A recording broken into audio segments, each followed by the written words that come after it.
अस्सलाम वालेकुम। इस वीडियो में हम सूरह आदियात शुरू कर रहे हैं और इसकी पहली दो आयत वल आदियाति दलहन फल मूरियाति कदहन, इसको हम ट्रांसलेट करेंगे और कोशिश करेंगे ये हमें समझ आए।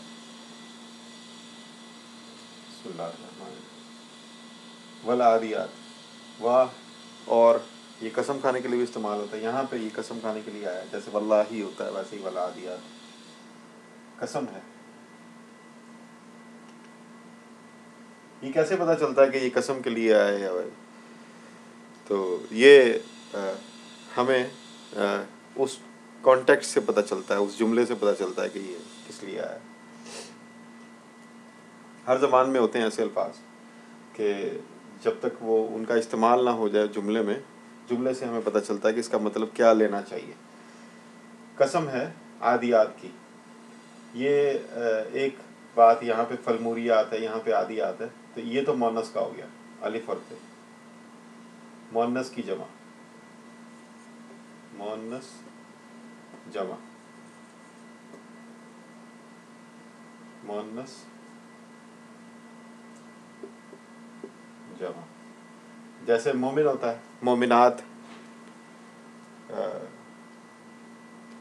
उसी तरह आदियात, मूरियात। तो ये आदियात। अब आदि क्या होता है? अरबी में घोड़े के लिए इसमें सिफ्त है, वो 500 के करीब है। कभी मैंने 500 देखे नहीं है लेकिन सुना है। तो और होंगे अरबी में घोड़े के लिए इसमें सिफ्त के हिसाब से। मसलन जैसे हम आदमी है, आदमी के लिए कहते हैं ऊंचा आदमी यानी लंबा आदमी, छोटा आदमी, अच्छा आदमी, बुरा आदमी, झूठा आदमी। तो उर्दू में हम मोहताज हैं ये दो लफ्ज़ जोड़ के किसी चीज़ को बयान करने के लिए। अरबी में ऐसा नहीं है। अरबी में उसकी सिफ्त को उठा लेते हैं और वो सिफ्त डायरेक्ट इस्तेमाल करना शुरू कर देते हैं। तो जैसे ये आद है, अभी मैं इसको जब एक्सप्लेन करूँगा तो आपको खुद ही समझ आ जाएगा किस तरह ये सिफ्त को ही उठा के घोड़ों के लिए इस्तेमाल कर दिया। ये नहीं लिखा कि आदियात और आगे घोड़ों के लिए फुरसान, आदियात फुरसान नहीं लिखा हुआ, सिर्फ आदियात ही ये इस्तेमाल हुआ और इसका मतलब घोड़े वो जो जिनकी ये सिफात है। कसम है, मैं ऐसे लिख देता हूँ, आदियात की, आदियात की कसम है। ज़बहन, ज़ब कहते हैं हाँपने को, हाँपना। तो हाँपना। अब जैसे उर्दू में हम इस्तेमाल करते हैं फ़ौरन, फौरी एक लफ्ज़ है अरबी का। फौरी का मतलब है इमीडिएट। अब ये को ख़त्म करके आपने यहाँ पे अलिफ दो ज़बर के साथ डाल दिया, अलिफ और दो ज़बर, तो ये बन गया इमीडिएट से क्या बन गया? इमीडिएटली, एडजेक्टिव बन गया। इसी तरह ज़ब जो है वो हाँपने को कहते हैं और ज़ब हन वो फौरन की तरह, तो हाँपते हुए, हाँपते हुए, यानी वो आदियात हैं। आप कोई भी तर्जमा उठा लें आपको यही बताएंगे कि ये घोड़े हैं। ये घोड़े नहीं, घोड़ियाँ हैं। इसकी अगली आयतों में मज़ीद, ये मोनस में इसलिए बता रहा हूँ क्योंकि अगली आयतों में आपको मोनस का वर्ब भी मिलेगा। यहाँ तो मोनस का इसम है ना, इसमें सिर्फ मोनस का, आगे फेल भी मोनस का मिलेगा। उससे फ़र्क नहीं पड़ता मुज़क्कर हो या मोनस, ये ग्रामर की चीज़ें। और हमने जब ये सिलसिला शुरू किया था तो हमने कहा था कि हम ग्रामर में नहीं जाए घुसेंगे, हम ज़बान की जो मुँह शिगाफियाँ हैं यानी वो हेयर स्प्लिटिंग, वो हम नहीं करेंगे। हमने उर्दू का दिमाग इस्तेमाल करना है और इसको समझने की कोशिश करनी है और इसके अंदर गौर करना है। असल चीज़ है इसके अंदर गौर करना। तो कसम है आदियात की, हाँपते हुए। फा, फिर, मूरियात, ये अरबी का एक लफ्ज़ है ईरा, अलिफ जेर, ये अलिफ हमजा, ईरा। ये जब वो जैसे छुरी तेज़ करते हैं ना, तो वो पत्थर चलता है चकमाक, उसके ऊपर आप छुरी रखते हैं, तो वो जहाँ जैसी टच करता है उसको पत्थर को, तो एक धार निकलती है चिंगारियों की, तो वो चिंगारियाँ छोड़ना वो ईरा है।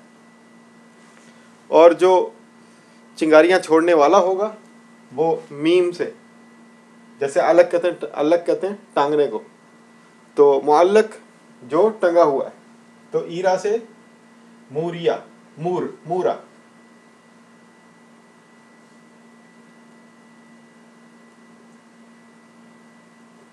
ईरा से मूरा कि जो चिंगारियां छोड़ रहा है। और मूरिया, इसको अगर मुअन्नस बना दिया तो ये मूरिया हो गया। और उस मूरिया की जमा मूरियात, जैसे वो मोमिन से मोमिना और मोमिना से मोमिनात, तो इसी तरह मूरियात। फिर चिंगारी,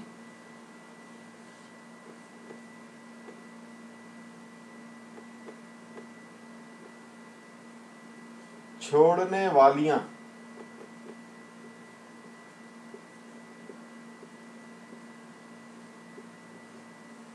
फिर चिंगारी छोड़ने वालियां, कदहन, वो कदहन भी ज़बहन की तरह और फौरन की तरह। तो अब कद को जरा समझना है।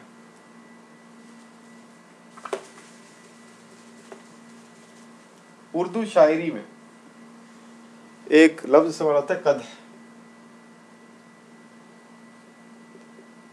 वो हम अपनी महदूद लैंग्वेज स्किल्स की वजह से इसको कदह भी कहते हैं, लेकिन ये कदह नहीं है, मद है, कद है। जैसे मद होता है तो मदहत, मद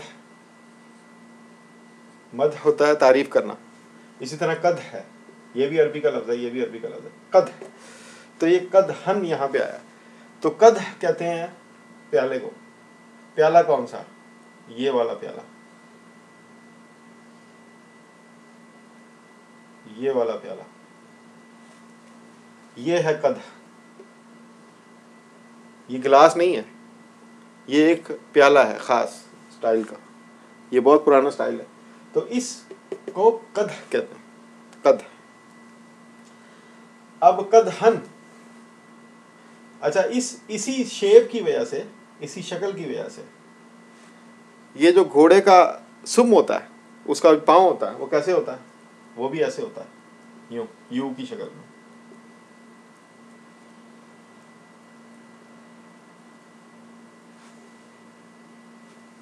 ये और ये, अब आप इसको उल्टा कर दें,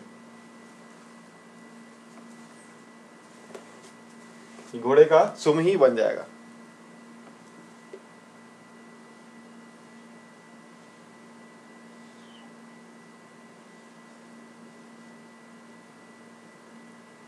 ये बिल्कुल घोड़े का सुम बन जाएगा। अब इसको टाप भी कहते हैं उर्दू में, टे अलिफ पे, ये इसको सॉरी, ये जो घोड़े का सुम होता है उसको टाप भी कहते हैं। फिर चिंगारियां छोड़ने वालियां, कदहन, कद फेल भी है, इसम भी है, तो फेल में अगर इसको इस्तेमाल करेंगे तो कदहन, जैसे ये फौर था, फौर से फौरन, तो टापे मारते हुए, टापे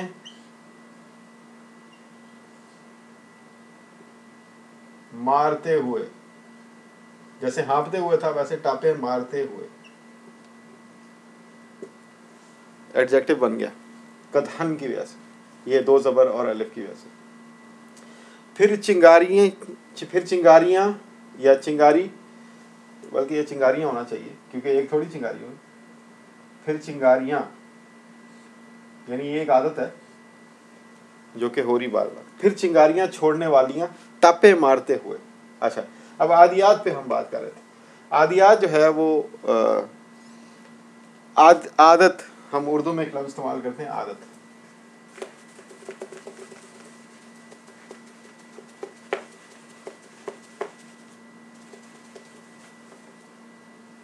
आदत क्या होती है?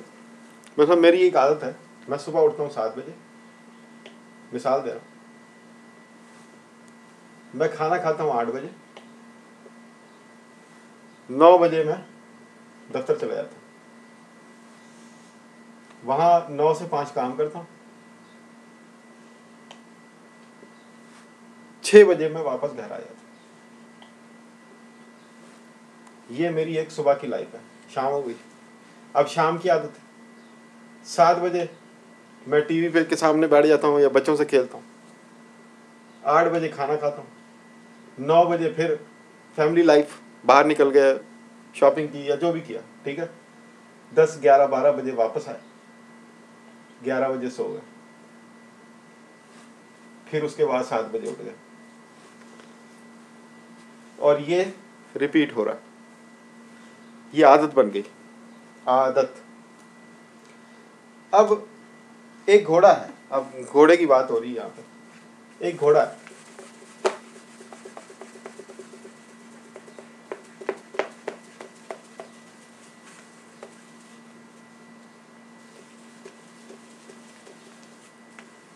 घोड़ा या घोड़ी जो भी है, उसकी घोड़े मुख्तलिफ तरीके से दौड़ते हैं।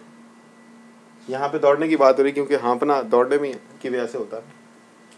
तो ये घोड़ों की रेस होती है, यहाँ से लेकर यहाँ तक रेस हो रही है।